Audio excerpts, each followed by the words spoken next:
Ready na, ready? Sorry. Na-late si coach. Ang oras talaga natin, 2 p.m. Pero actually, adjustable siya kung gusto nyo ng 1. Pwede natin sana agahan. Pero 2 yung nakalagay doon. 2 to 4. Kung gusto nyo pa mag-extend hanggang 5 p.m., pwede. Pati ito, kahit zero knowledge, kahit sino, kahit 5 years old, pwede mag-join. Pwede naman natin isabay yan. Madali naman isabay sa zero knowledge hanggang sa marunong na.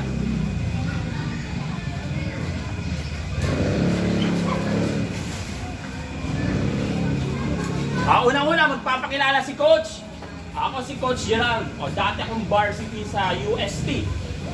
UST pang-4 sa buong Pilipinas ngayon. Dati, number 1 yon. Doon nag-aaral si Jose Rizal. Ano ba yung nakuha ni Coach sa chess? Una, libre tuition fee. Yung magulang ko lang binayaran ni piso. Pangalawa, meron pa akong dorm. Libre. Libre yung dorm. Yung room. 3, libre pagkain. Jackpot. Pang-4, may allowance pa. Every month. Pang-3, may vitamins allowance pa aside sa pera. Ang pinakamaganda doon, pag ikaw na-injured ka sa mga trainings, may hospital ang UST, libre rin. Kahit kalahating milyon pa, kahit 1 milyon pa, basta sa training, sa loob ng university, wala kang babayaran. Napakaganda. Alam nyo ba ang pinakamagandang scholarship sa lahat? Ang pagiging varsity kaysa sa academic. Ang academic, okay din yun dahil pag matalino kayo, magagamit nyo sa trabaho. Pero kung scholarship lang ang usapan, ang pinaka-the best, pagiging varsity. Pero syempre, mas nagiging successful yung matatalino.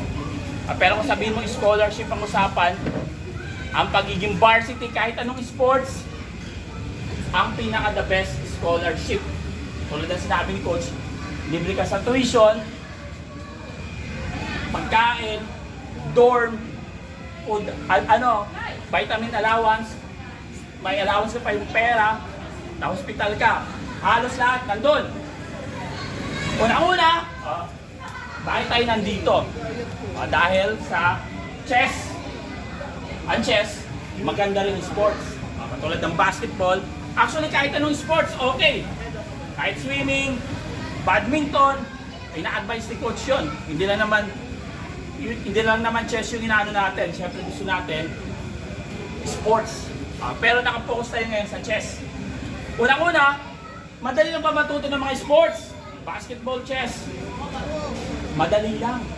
Actually, kahit yung basketball, sabihin mo lang mag-dribble lang. Pero, ano ba yung mahirap sa sports? Ang pagiging magaling. Kung ano lang naman, kung alam nagdi-dribble ka, nagawang ka, o alam mo maglaro ng basketball. Tama ba?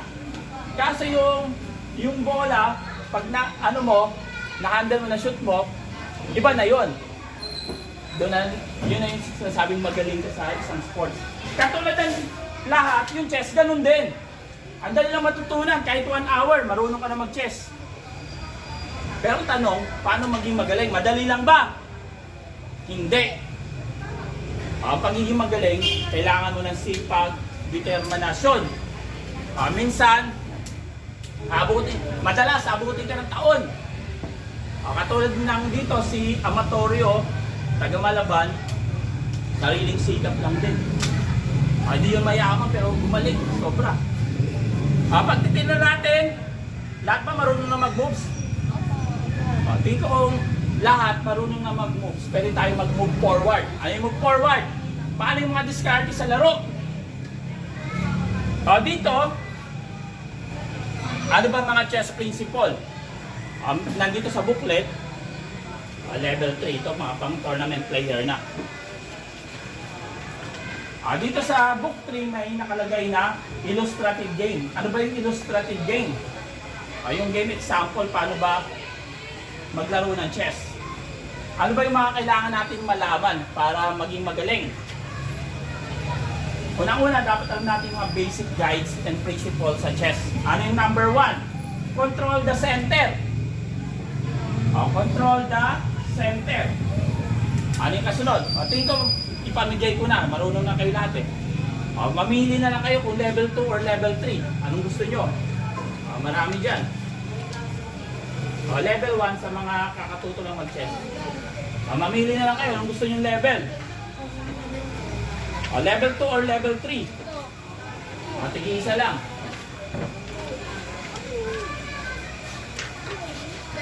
Pwede ka dito. Gusto mo matuto. Level 2. Kuha ka ng booklet mo. Libre lang yan. Wala yung bayad. Tig-isa lang. Level 2 na level 1. Level 1 ha? Kaya Marunong siya lang mag-move eh. Pag marunong mag-move kahit level 2 na. level 2. Yan. Sige. Ikaw. Ano ka na? Ano ka na? Yan. Sige.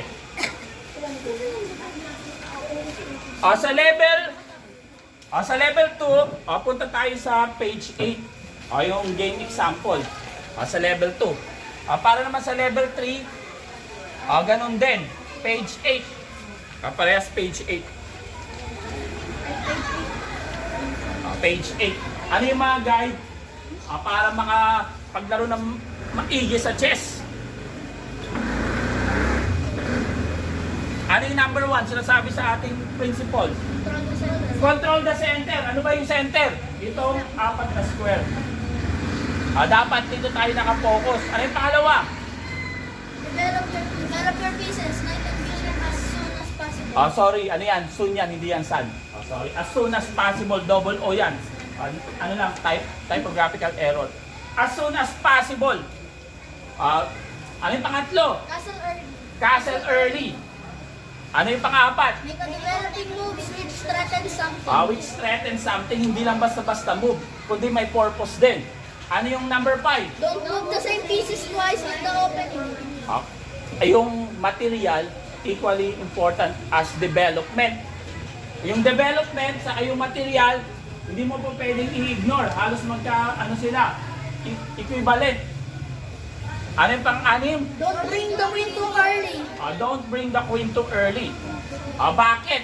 Pagmumulan siya ng tempo, makakagalaw ng kalaban ng tempo. Ngayon, queen lang yung gagalaw mo. Ano ba yung importante sa chess? Kailangan mo rin ma-develop ng mabilisan, katulad niya ng number 2. Yung 7, Always look for the last move of your opponent. hindi mo po pwedeng ignore yung tira ng kalaban. Kahit alam mo na ito yung gusto mo itira, hindi po pwede yung gano'n sa chess. Ang chess ay interconnected. Ang plan mo, nakadepende sa plan niya. Ang plan niya, nakadepende sa plan mo. Siyempre, kung gusto niya umatake, counter-attack, titingnan mo kung didepensa ka or aatake ka rin. Ganon. Ngayon kung dumidepensa ka naman, magiging passive ka. Kung gusto naman ng counter-attack, pwede rin, depende sa iyo yun. Ngayon, i-evaluate mo, titingnan mo kung alin ba yung mas maganda. Bigyan natin ng opening repertoire. Sa book 2, meron dyan,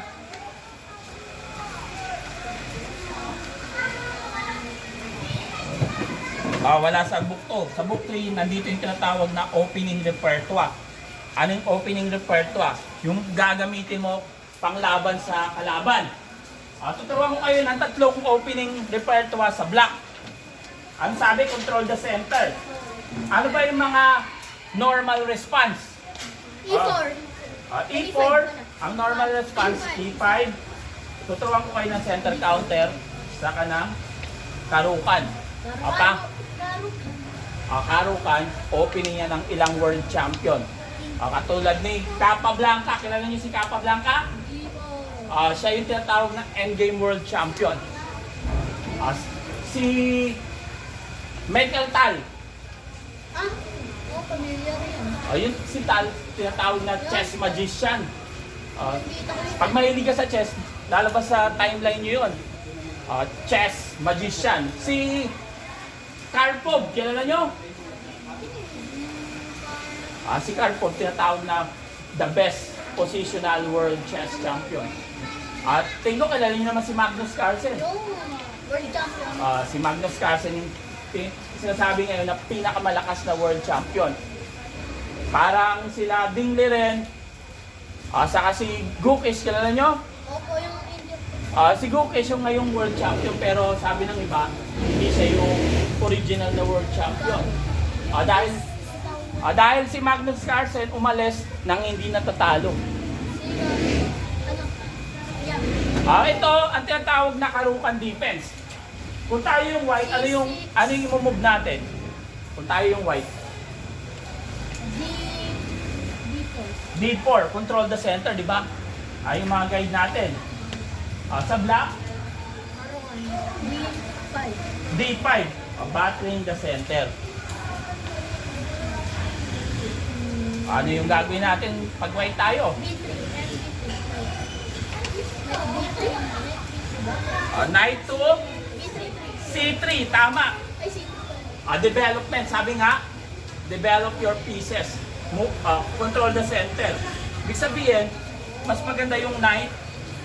Look at the last move of your opponent. Yung pawn, inatake niya yung pawn mo. Ibig sabihin, kailangan mong depensahan. Paano ba dumepensa sa chess? Unang-una, pwede mong protektahan. Protecting. Ano yung pangalawa? Blocking the attack. Hindi mo naman pwede i-block yan. Sunod yung moving away. Or counter-attacking. Ito, defense. Kung tayo dumidepensa, maganda ba exchange yung mga pyesa o hindi? Dumidepensa tayo. Maganda ba ipagpapalit natin yung mga pyesa? Sino sabing hindi?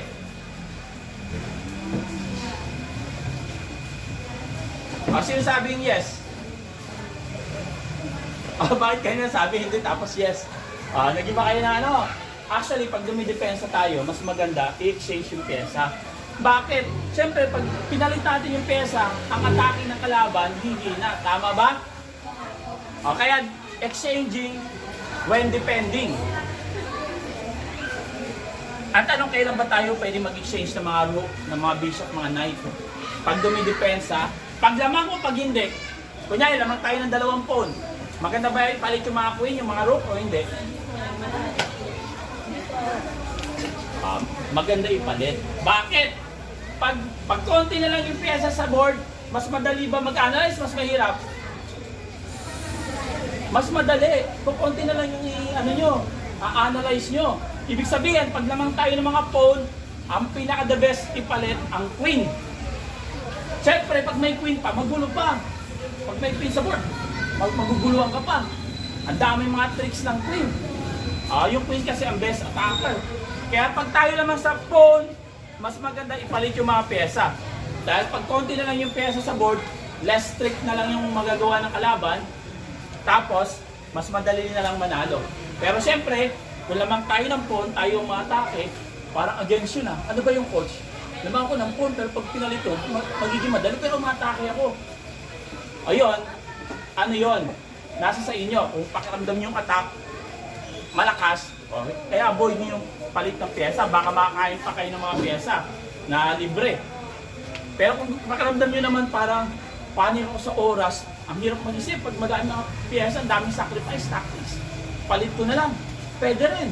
Dahil pag phone na lang, di ka na mag-hassle na mag-analyze pa ng mga mahirap.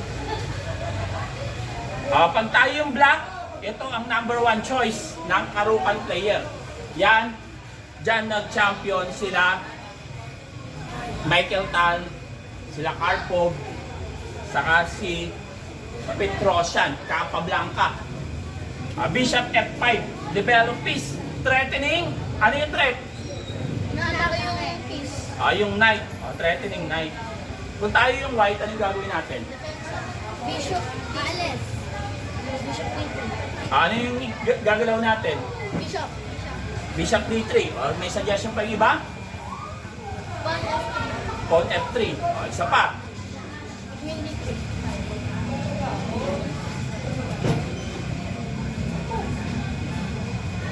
Tingnan natin, isa na lang. F3 daw. Bishop D3.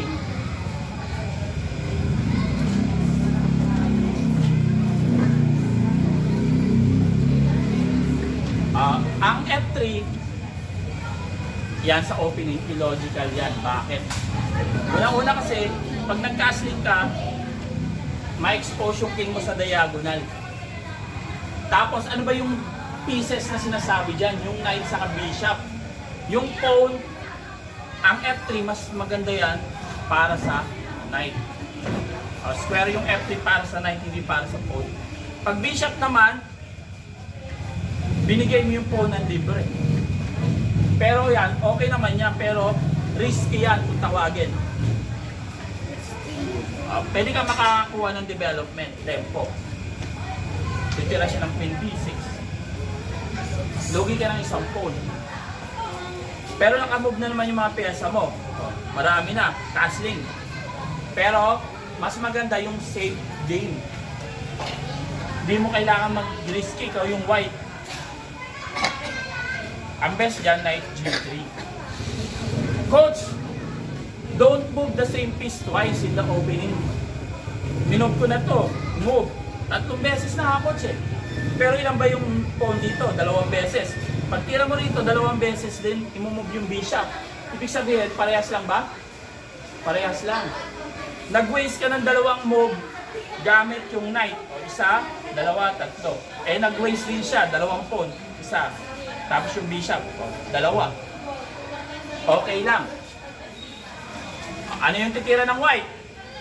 O ito, i-apply natin ang mga chess principle kahit hindi natin alam ang opening.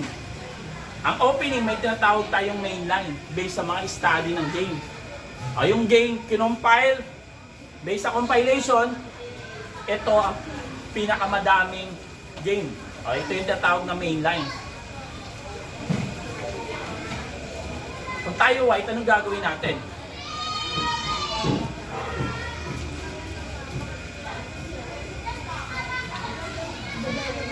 Develop pieces.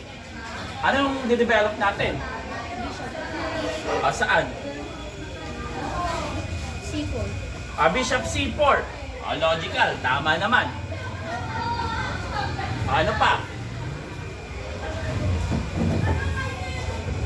Bishop C4. Logical naman Bishop C4.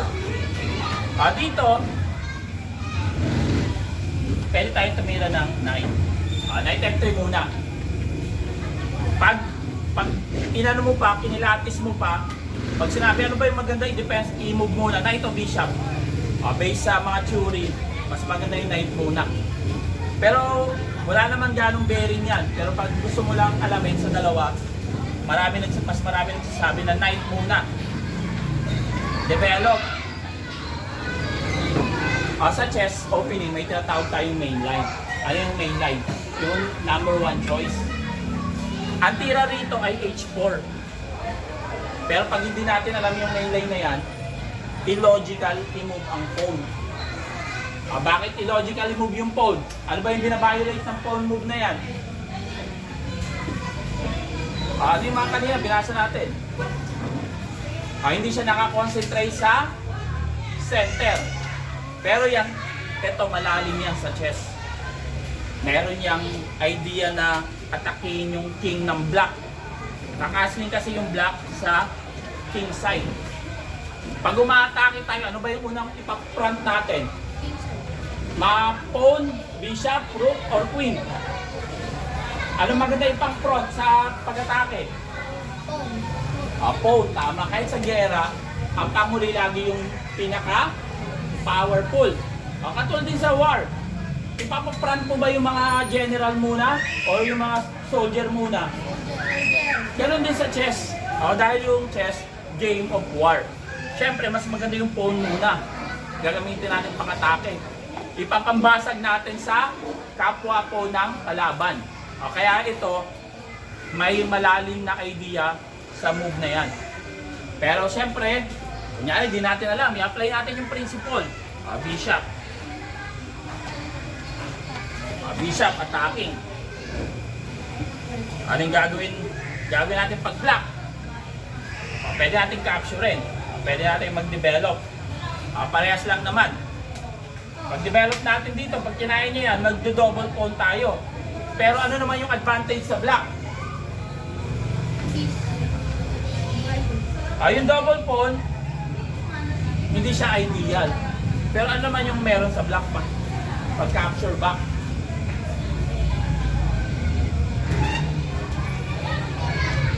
Naging active yung rook. Naging active yung rook. Ngayon, may option yung black na mag-castling or i-move na lang yung king. Depende pag nag-castling dito yung white.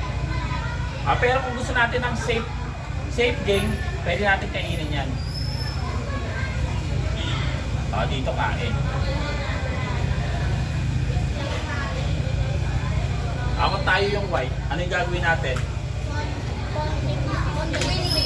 Queen. Sino nagsabi pawn? Pawn. Apat. Sino nagsabi queen? Kayo dalawa. Pawn or queen? Ang maganda dyan, queen. Pangit yung pawn. Sa positional chess, ang tawag dyan, mistake, error. Bakit error? I-avoid natin yung tinatawag na double pawn. Pag double pawn, mapoprotektahan ba nila yung isa't isa? Hindi. Hindi. Magiging weakness. I-avoid natin yung simple weakness na yan. Sa positional approach sa chess, iyan, ano yan? Blunder yan. Bad move yan. Siyempre, kakainin natin ng queen. Mas worse pag hindi natin kinain. Tama ba? Lugi tayo ng bishop. Mas maganda na yung double pawn kaysa sa may extra bishop siya. Dahil ito, parang nawala lang sa'yo, isang pawn lang pag double pawn. Consider mong one pawn. Pero pag di mo kinain, ang nawala sa'yo ay bishop. Ilang points ba yung bishop? Ilan? Ang bishop ay 3. Dapat alam nyo yun. Paano kayo makapag-trade ng mga pyesa kung hindi nyo alam yung value? Ang number one factor para mag-exchange yung value, alam mo yung value ng pyesa. Ilang points yung rook? 5. Ang bishop 3, ang rook 5. Yung queen 9. Yung knight 3. Yung pawn 1. Yung king wala. Dahil pag tayo na checkmate, game over. Pero yung rook plus pawn 6 points, di ba? Yung bishop sa knight 6 points. Tama ba? Pero sa chess, sa middle game, kalagitaan ng laro, ano kaya mas parehas lang ba yun o merong prepare doon? Alamang ang knight sa bishop compare sa rook plus pawn sa middle game kahit same sila ng 6 points. Dahil meron pa tayong tinatawag na yung mobility nila sa middle game. Mas malakas ang knight sa bishop compare sa rook and pawn. Capture ng queen. E6. Bishop. Saan mo ilalagay yung bishop?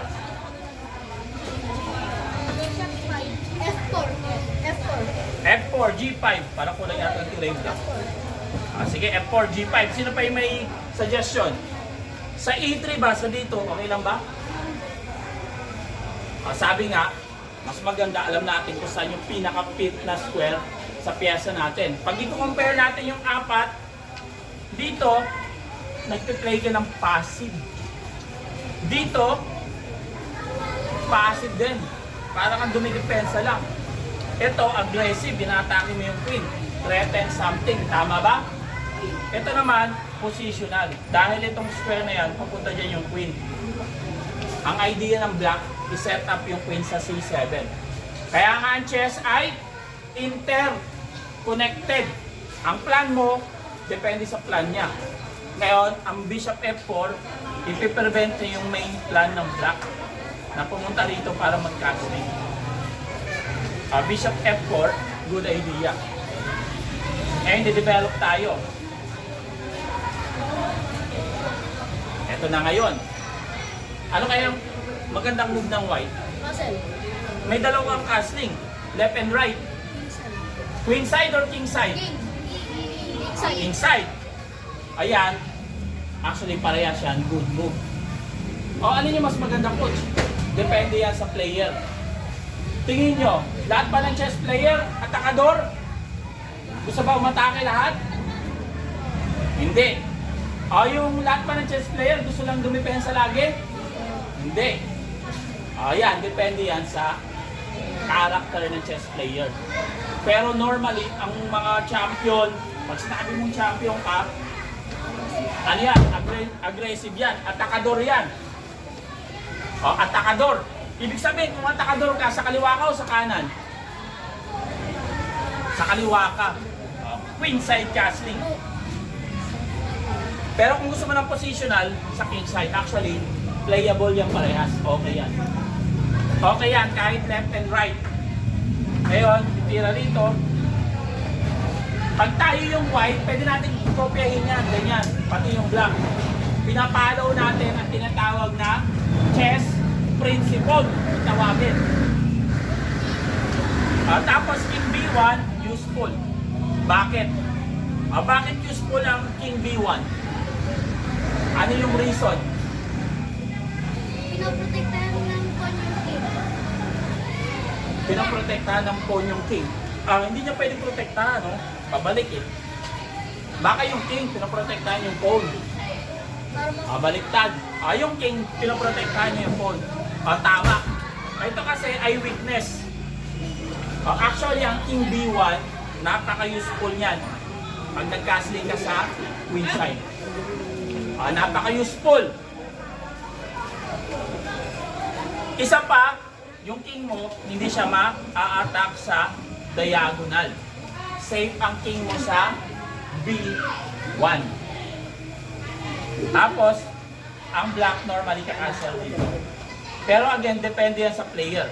Yung iba ayaw ng dito. Dahil ang mangyari, magkakapusyan kayo ng pawn. Ganyan mangyari, ikaw ganon. Kaya tulad ng sinabi ni Coach kanina, yung H4, connected yan sa plan. Yan yung main move ng white. Pag tira dyan, pag kumasling, okay ba yung white sa black dyan? Okay ba tayo pag black dito? Sorry. Okay ba tayo pag black? Saka sa white, okay ba? Dapat alam natin kung sino kaya lamang sa position. Alam niyo ba kung paano mag-evaluate ng position?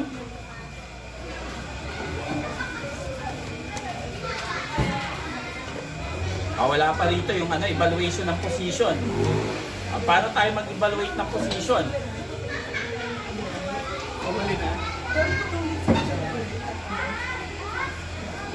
Unang-una, paano ba mag-evaluate ng position? Unang-una, material. Sino ba ang na-capture ng material? Mas marami. Parehas ba? Equal sa material. Paano naman sa king safety? Safe ba yung king ng white at black? Safe. Ito, pag mga ganyan, nakabukas, yan na yung mga tinatawag na risky yung king mo. Madali na lang siya takihin. May access na para sa kalaban. Ayan. Parehas yung white king at black king safe. Ano pa? Yung position ng mga pyesa.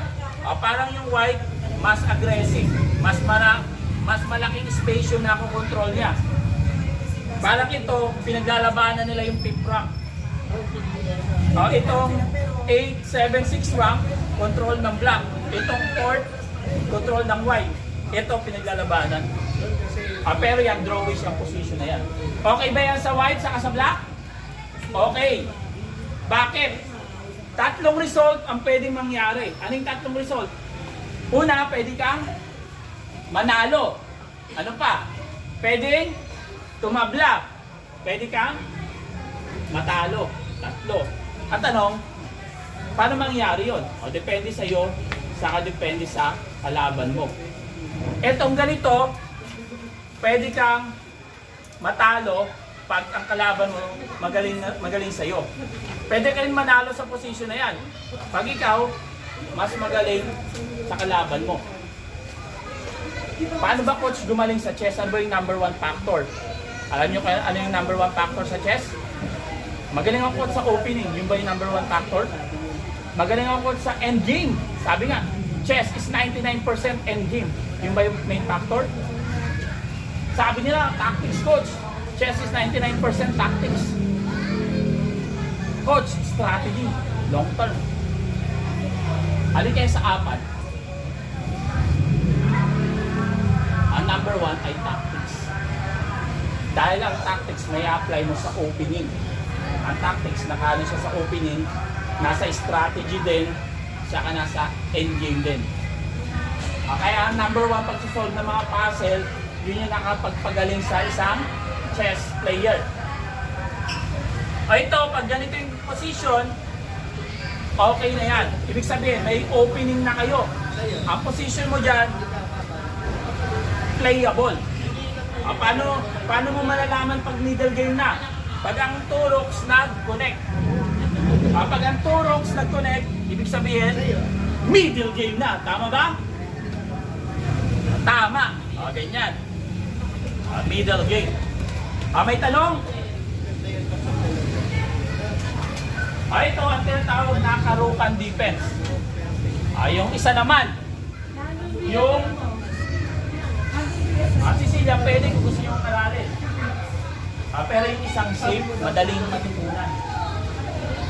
Ang tinatawag na center counter.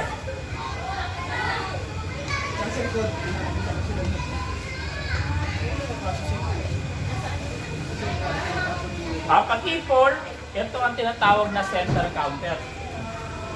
Ito, napaka-easy to master and memorize. Playable din. Pero ito, hindi siya opening ng World Chess Champion. Pero tinitira yan ng World Champion.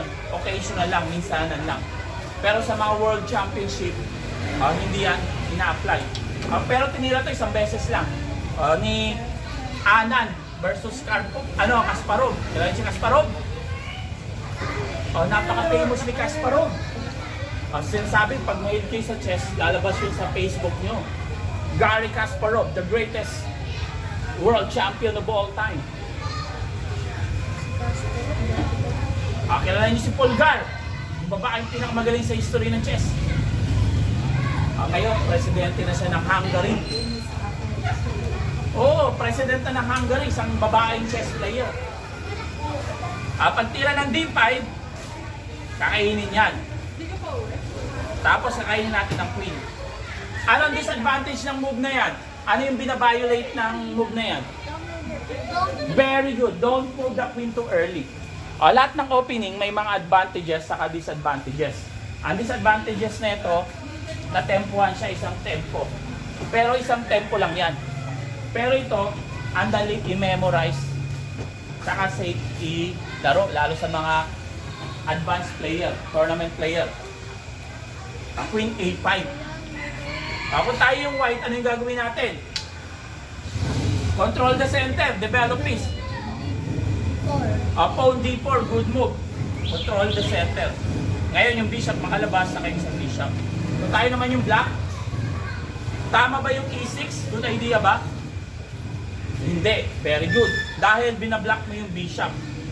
Pwede kang tumira ng knight, tapos dito yung bishop. Sabi nga, put your piece in the active square. Ito ay passive. Pag nilagay mo siya sa F5, active yan. Pine-penetrate nyo yung C2. Anytime pwede ka mag-plan sa C2. May knight B4 ka. Pwede naman yung knight muna, tapos bishop G4 para penetrating sa queen. Basta unang-una mong gawin, mailabas mo yung bishop bago ka tumira ng E6. Pag E5, plan mo, pangit. Bakit pangit pag E5? Yung plan. Bakit bad idea ang E5? Control the center din naman, coach. Pero pag after 3 moves, makita mo yung effect. Pangit pala, bad move pala. Bakit kaya? Ayan. Open yung king. Parehas naman open. Pag may kano, open parehas. Unang-una, pag kinain yan, ano yung gagawin mo? Pagkakain mo yung ano? Siyempre, hindi ka magbibigay ng pawn ng libre, di ba? Ano yung dumidepensa sa pawn? Queen. Queen, pagkain, ano yung binabiolate niya na naman? Don't move the same piece twice in the opening. Pag kinain niya, kain, nakadevelop siya. Ikaw, queen lang minumove mo. Tapos titira ka ng knight. Tapos ano na naman?